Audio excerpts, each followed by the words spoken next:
ಜೈಲ್ಗಳಲ್ಲಿ mobile ದುಡ್ಡಿಗೆ ಸಿಗುತ್ತೆ ಅಂತ ಒಂದಷ್ಟು ಮಾಹಿತಿ. ಹೌದು ಜೊತೆಗೆ ಬೇಕಾದ ವಸ್ತುಗಳು ಕೂಡ ದುಡ್ಡು ಕೊಟ್ರೆ ಸಿಗುತ್ತೆ ಅಂತ. ಹೌದು. ಈಗ ನೀವು ಒಬ್ರು ವಕೀಲರಾಗಿ ಇದನ್ನ ಹತ್ತಿರದಿಂದ ಗಮನಿಸಿದೀರಾ?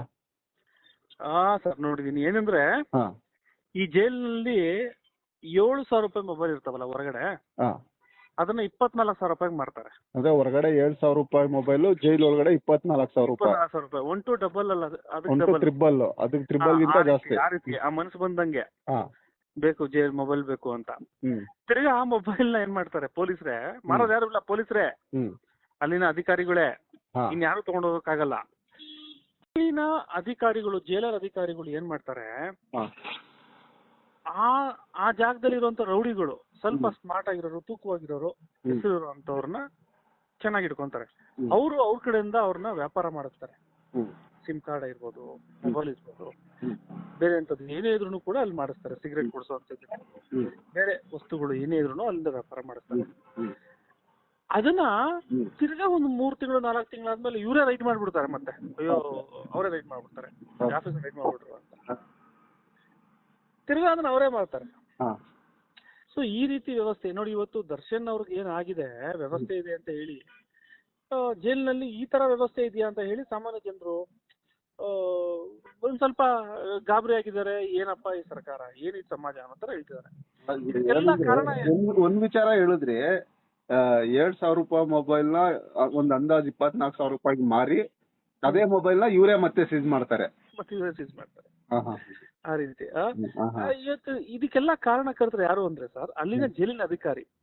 ದರ್ಶನ್ ಮನೆಯಿಂದ ಎತ್ಕೊಂಡು ಹೋಗಿಲ್ಲಪ್ಪ ಅದನ್ನ, ಸ್ಟೂಲು, ಚೇರು ಅಥವಾ ಕಾಫಿ ಮಗ್ಗು ಅಥವಾ ಒಂದು ಸಿಗರೇಟ್ ನ, ಅದನ್ನ ಒಳಗಡೆ ಕೊಡ್ಬೇಕಾಗಿರೋಂತ ಯಾರು ನೋಡ್ಕೊಂತಾನೆ, ಪ್ರಿನ್ಸಿಪಲ್ ಅಂತ ಹೇಳ್ತೀವಲ್ಲ ಕಾಲೇಜಲ್ಲಿ, ಆತನ ಇದನ್ನೆಲ್ಲ ವ್ಯವಸ್ಥೆ ಕೊಡ್ತಾ ಇದ್ದಾನಲ್ಲ.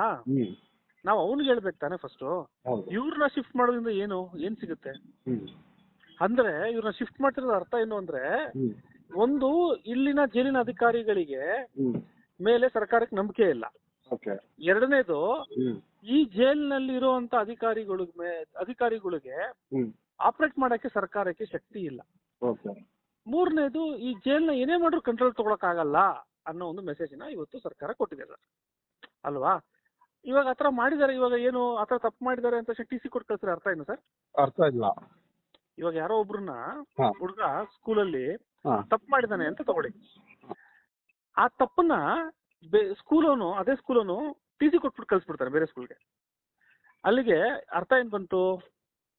ಈ ಸ್ಕೂಲ್ ಹಲೋ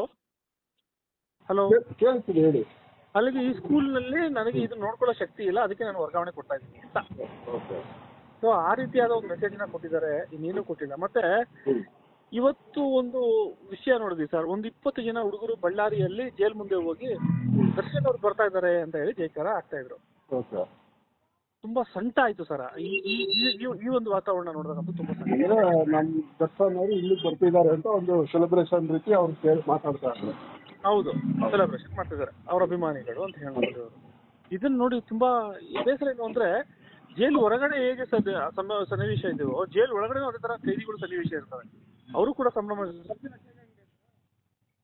ಅವ್ರು ಇಲ್ಲೇ ಇರ್ತಾರೆ ಅಂತ. ಸೊ ಎಲ್ಲಿಗೆ ಹೋಗ್ತಾ ಇದೆ ಸಮಾಜ? ಆಯ್ತು, ಅದು ಅವರವರ ವೈಯಕ್ತಿಕವಾಗಿದ್ರು ಕೂಡ ಸಮಾಜ ಎಲ್ಲಿ ಹೋಗ್ತಾ ಇದೆ? ಒಂದು ಅಪರಾಧ ಮಾಡಿ, ಹೌದು ಅವ್ರು ಇನ್ನ ಆರೋಪಿನೇ, ಇನ್ನ ಅವ್ರ ವಿಚಾರಣೆಯನ್ನು ಮಾಡ್ತಾ ಇದ್ದಾರೆ. ಜೈಲ್ ಅಂದ್ರೆ ಏನು? ದುಡ್ಡಿದ್ರೆ ದುನಿಯಾ ಅನ್ನೋ ರೀತಿ ಒಂದು ಮೆಸೇಜ್ ಆಗೋಯ್ತಲ್ಲ ಸರ್. ಅಂದ್ರೆ ದುಡ್ಡಿಲ್ದಿರೋ ಒಬ್ಬ ಬಡವ ಏನಾದ್ರೂನು ಏನೋ ಹೆಚ್ಚು ಕಮ್ಮಿಯಲ್ಲಿ ಗೊತ್ತಿಲ್ಲದಂಗೆ ಆಕ್ಸಿಡೆಂಟ್ ಅಲ್ಲಿ ಏನಾದ್ರು ಅಫೆನ್ಸ್ ಮಾಡಿದ್ರೆ, ಆತ ಬಾತ್ರೂಮ್ ತೊಳಿಬೇಕು, ಆತ ಮಲ್ಕೊಳಕ್ಕೆ ಜಾಗ ಇರಲ್ಲ, ಹೊಡಿತಾರೆ, ಸಿಟ್ಟಾಗಿ ಅವ್ರ ಮೇಲೆ ಸಿಟ್ನೆಸ್ ನ ತೋರಿಸ್ತಾರೆ. ಅದೇ ದುಡ್ಡಿರೋನ್ ಹೋದ್ರೆ ಅವ್ರಿಗೆ ಒಂಥರ ರಾಜನ್ ತರ ಇರ್ಬೋದು ಅನ್ನೋ ರೀತಿ ಒಂದು ಮೆಸೇಜ್ ನ ಕೊಟ್ರಲ್ಲ, ಇದಕ್ಕೆ ನಾನು ಧಿಕ್ಕರಿಸ್ತೀನಿ. ಎರಡನೇದು, ಜೈಲ್ ಅಂದ್ರೆ ಹೋಗೋ ಭಯ ಇರ್ಬೇಕು ಸರ್, ಸಂತೋಷವಾಗಿ ಹೋಗ್ಬಾರ್ದು. ಇವತ್ತಿನ ಸನ್ನಿವೇಶ ಏನಾಗಿದೆ ಅಂದ್ರೆ, ಜೈಲ್ ಅಂದ್ರೆ ಬಿಡಪ್ಪ ಆರಾಮಾಗಿ ಹೋಗಿ ಬರ್ಬೋದು, ಎಲ್ಲಾ ಕನೆಕ್ಷನ್ಸ್ ಇದಾವೆ, ಮತ್ತೆ ದುಡ್ಡು ಮಾಡೋ ಹಬ್ಬ ಆಗೋಯ್ತಿದ್ದು.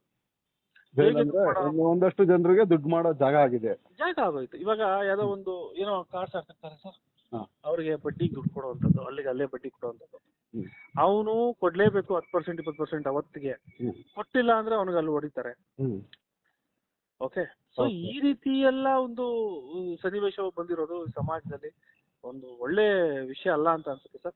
ಹೌದು, ಹೊರಗಡೆ ಏನೇನ್ ನಡೆಯುತ್ತೆ ಈ ವ್ಯವಹಾರಗಳು ಅದೆಲ್ಲ ಜೈಲು ಒಳಗಡೆನೂ ನಡೀತಾ ಇದೆ ಅಂತ. ಎಲ್ಲವೂ ನಡೀತಾ ಇದೆ ಸರ್, ಏನ್ ನಡೀತಾ ಇಲ್ಲ, ಎಲ್ಲವೂ ನಡೀತಾ ಇದಾವೆ. ಸಾಕಲ್ಲ ನಿರ್ದೇಶನ, ಇದೇನ್ ಬೇಕು ನಿಮ್ಗೆ? ನಿಮ್ಗೆ ಒಂದು ವಾಟ್ಸ್ಆಪ್ ಕಾಲ್ ಮಾಡ್ಕೊಂಡು ಮಾತಾಡ್ತಿದಾರೆ ಅಂದ್ರೆ ಇನ್ನೇನಿದೆ ಸರ್? ಹಾಸ್ಟೆಲ್ ಆಯ್ತಲ್ಲ, ಜೈಲಲ್ಲ ಅದು. ಹೌದು, ವಾಟ್ಸ್ಆಪ್ ವಿಡಿಯೋ ಕಾಲ್ ಕೂಡ ಮಾಡ್ತಾರೆ ಅಲ್ಲಿಂದಾನೆ. ಮಾಡ್ಕೊಳ್ತಾರೆ, ಒಳ್ಳೆ ಫೋಟೋ ಪೋಸ್ ಕೊಡ್ತಾರೆ, ಪೂಮಾ ಬಟ್ಟೆಗಳು ಹಾಕ್ತಾರೆ, ಬಟ್ಟೆ ಹಾಕ್ಲಿ ಅವ್ರ ಇಷ್ಟ. ಬಟ್ ನೋವಲ್ಲಿರುವಂತ ಒಂದು ಸನ್ನಿವೇಶ ಅಲ್ಲ ಸರ್ ಜೈಲ್ ಅಂದ್ಮೇಲೆ. ನೋವಲ್ಲಿದ್ದಾಗ ಮನುಷ್ಯ ಆತನ ಬಟ್ಟೆ ಮೇಲೂ ಜ್ಞಾನ ಇರಲ್ಲ, ಆತನ ಏನು ಬರಲ್ಲ, ನಾನೇನ್ ತಪ್ಪು ಮಾಡಿಲ್ಲ ಒಂದು ಪಶ್ಚಾತ್ತಾಪದಿಂದ ಅವನ ಮನಸ್ಥಿತಿ ಬದಲಾವಣೆ ಆಗ್ಬೇಕು ಅನ್ನೋದೇ ಜೈಲು. ಅಲ್ಲ, ಜೊತೆಗೆ ಇನ್ನೊಂದು ವಿಚಾರ ಗಮನಿಸಿದ್ದು, ನನಗೆ ಸರಿಯಾಗಿ ಮಾಹಿತಿ ಸಿಕ್ಲಿಲ್ಲ. ಈಗ ದರ್ಶನ್ ಅವರು ವಿಚಾರಣಾಧೀನ ಕೈದಿ ಆಗಿರೋದ್ರಿಂದ ಅವ್ರಿಗಿನ್ನೂ ಯೂನಿಫಾರ್ಮ್ ಇಲ್ಲ ಅಲ್ವಾ? ಹೌದು, ಯಾರೇ ಒಬ್ಬ ವಿಚಾರಣಾ ಕೈದಿಗೂ ಕೂಡ ಯೂನಿಫಾರ್ಮ್ ಇರಲ್ಲ. ವೈಟ್ ಬಟ್ಟೆ ಶಿಕ್ಷೆ ಆದ್ಮೇಲೆ ಮಾತ್ರ ಅದು ವೈಟ್ ಬಟ್ಟೆ ಹಾಕ್ತಾರೆ, ಅದು ಶಾಂತಿಯ ಸಂಕೇತ. ಓಕೆ, ಈಗ ಮೊನ್ನೆ ಕೂತಿದ್ರಲ್ಲ, ಫೋಟೋ ಔಟ್ ಆಯ್ತಲ್ಲ, ಅಲ್ಲಿರೋ ಅಷ್ಟು ಜನನು ವಿಚಾರಣಾಧೀನ ಕೈದಿಗಳೇನಾ ಅಥವಾ 100%? ಅಂದ್ರೆ ವಿಲ್ಸನ್ ಗಾರ್ಡನ್ ನಾಗ ಕೂಡ ಇನ್ನು ವಿಚಾರಣಾಧೀನ ಕೈದಿನೇನಾ? ಹೌದು 100%, ಅದ್ರ ಬಗ್ಗೆ ಡೌಟೇ ಇಲ್ಲ. ಮತ್ತೆ 4300 ಜನದಲ್ಲಿ 600 ಜನಕ್ಕೇನೋ ಕನ್ವಿಕ್ಷನ್ ಆಗಿದೆ ಬೆಂಗಳೂರು ಜೈಲಿನಲ್ಲಿ, ಮಿಕ್ಕದವರೆಲ್ಲ ವಿಚಾರಣಾ ಕೈದಿಗಳೇ. ಸೊ ಆ ರೀತಿ ಇರ್ತವೆ ಸರ್. ಅಂದ್ರೆ ಹೇಗೆ ಇದು ವ್ಯವಸ್ಥೆ ಏನಾಗಿದೆ? ಹೌದು, ಇವತ್ತು ನಮ್ಮ ಮಾತುಗಳನ್ನ ಕೇಳಿ, ನಿಮ್ಮ ಮಾತುಗಳನ್ನ ಕೇಳಿ ಬೈಯೋರು ಇರ್ತಾರೆ, ಹೊಗಳೋರು ಇರ್ತಾರೆ. ನನ್ನ ಮನಸ್ಸು ಏನ್ ಹೇಳ್ತಿದೆ ಅಂದ್ರೆ, ಜೈಲ್ ಅಂತ ಅಂದ್ರೆ ಅಲ್ಲಿ ಹೋದಾಗ ಒಬ್ಬ ಮನುಷ್ಯ ಬದಲಾಗಿ ಇದು ಮಾಡಿದ ತಪ್ಪು ನರಕ ಬೇಡ ಅಪ್ಪ, ಅದ್ರ ಬದಲು ನಾವು ತಪ್ಪು ಮಾಡ್ದಿರಂಗೆ ಮನೇಲಿದ್ದು ಜೀವನ ನಡೆಸೋಣ, ಚೆನ್ನಾಗಿ ಕೆಲಸ ಮಾಡ್ಕೊಂಡಿರೋಣ, ಅಪ್ಪ ಜೈಲ್ಗೆ ಹೋಗ್ಬಾರ್ದು ಅನ್ನೋ ಒಂದು ಪರಿಸ್ಥಿತಿ ಇರಬೇಕು ಅನ್ನೋದು ಜೈಲು ಮೆಸೇಜ್. ಆರ್ಟಿಕಲ್ 14 ಅಂತಿದೆ ಕಾನ್ಸ್ಟಿಟ್ಯೂಷನ್ ಅಲ್ಲಿ, ಏನಂದ್ರೆ ಲಿಬರ್ಟಿ, ಲೈಫ್ ಲಿಬರ್ಟಿ ಇರಬೇಕು, ಮಾತಾಡುವಂತದ್ದು, ಊಟ ಮಾಡುವಂತದ್ದು, ಇವೆಲ್ಲವೂ ಅವೆಲ್ಲ ಇರ್ತವೆ. ಬಟ್ ಇದಕ್ಕೆಲ್ಲಾನು ಆರ್ಟಿಕಲ್ 14 ಅಪ್ಲೈ ಆಗಲ್ಲ. ಈ ತರ ನೀನು ಆರಾಮಾಗಿ ಸಿಗರೇಟ್ ಎತ್ಕೊಂಡು ಯಾಕೆ ಅವ್ರು ಜೈಲ್ಗೆ ಹಾಕಿದ್ರೆ? ಮನೇಲಿ ಇರ್ಬೋದಾಗಿತ್ತಲ್ಲ ಸರ್ ಅವರು. ಮನೇಲೇನೆ ಒಬ್ಬ ಪೊಲೀಸ್ ಹಾಕ್ಬಿಟ್ಟು ಮನೆ ಒಳಗಡೆ ನಿನ್ ಬೀಗ ಹಾಕೊಂಡು ಒಳಗಡೆ ಇರ್ಬೇಕು, ಆಚೆ ಬರಂಗಿಲ್ಲ, ಮನೆ ಕಾಂಪೌಂಡ್ ಅಲ್ಲಿ ಇರ್ಬೋದು ಅಂತ ಮಾಡ್ಬೋದಾಗಿತ್ತಲ್ಲ. ಯಾಕೆ ಜೈಲ್ ಅಂತ ಮಾಡಿದೀವಿ?